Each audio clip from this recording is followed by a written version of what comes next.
जो लोग कांवड़ यात्रा करें उसके लिए वीडियो बहुत इंपॉर्टेंट है। आप देख सकते हो हमारे पास शिव पुराण है, प्रथम खंड, द्वितीय खंड, इधर भी शिव पुराण हमारे पास रखे हुए, बहुत सारे ग्रंथ हमारे पास रखे हुए हैं। तो आप देख सकते हो इस शिव पुराण में या फिर गीता में, आप देख सकते हो हमारे पास गीता भी है। गीता में, वेदों में यजुर्वेद है, अथर्ववेद है, ऋग्वेद है, यहाँ पे बहुत सारे ग्रंथ है। हमें कहीं भी कांवड़ यात्रा लाने का कोई प्रमाण नहीं मिला।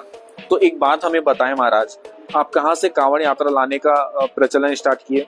न शिव पुराण में प्रमाण है, न गीता में प्रमाण है, न वेदों में प्रमाण है। आप कहाँ से भक्ति कर रहे हो भाई मेरे?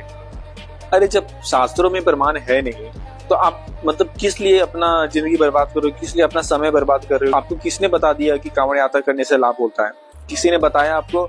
अगर आपको उसने बताया तो आपने कभी उनसे प्रश्न किया कि हमें शास्त्रों में कि कहीं ऐसा लिखा हुआ है? ये देखिए शास्त्र इतने मोटे मोटे पढ़े, आपने कभी पूछा उनसे कि कहाँ पे लिखा हुआ है? नहीं पूछा होगा। ऐसे हमें नहीं करना है। हमें क्या करना है? हमें शास्त्र के अनुसार भक्ति करना है। इसके बारे में गीता क्या कहती है वो दिखाता हूँ आपको।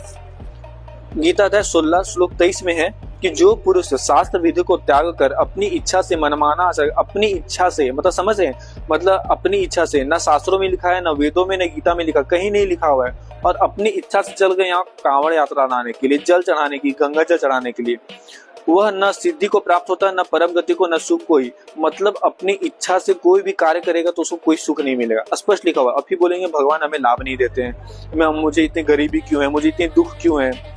अरे आपको कैंसर होना है, कैंसर हो जाएंगे, आर्थिक स्थिति कमजोर होना है, वो भी हो जाएंगे। वो लाभ नहीं मिलने वाले हैं मेरे भाई। आप चाहे कितने भी कठिन से कठिन साधना करो, नहीं लाभ मिलने वाले जब तक आप शास्त्र के अनुसार भक्ति नहीं करो। अपनी इच्छा से मनमाना, अपनी इच्छा से नहीं करना है, जो शास्त्र में लिखा हुआ है वही करना है। तो आपने कभी शास्त्र के अनुसार भक्ति किया? नहीं किया। सिर्फ और सिर्फ संत रामपाल जी महाराज इस समय पृथ्वी पर हैं जो शास्त्र के अनुसार भक्ति बता रहे हैं।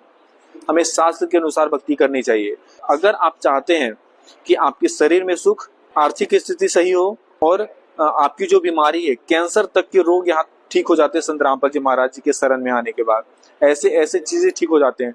तो अगर आपको लाभ चाहिए, संत रामपाल जी महाराज जी के शरण में आइए, नाम दीक्षा लीजिए और अपना मोक्ष कराइए। सत साहेब।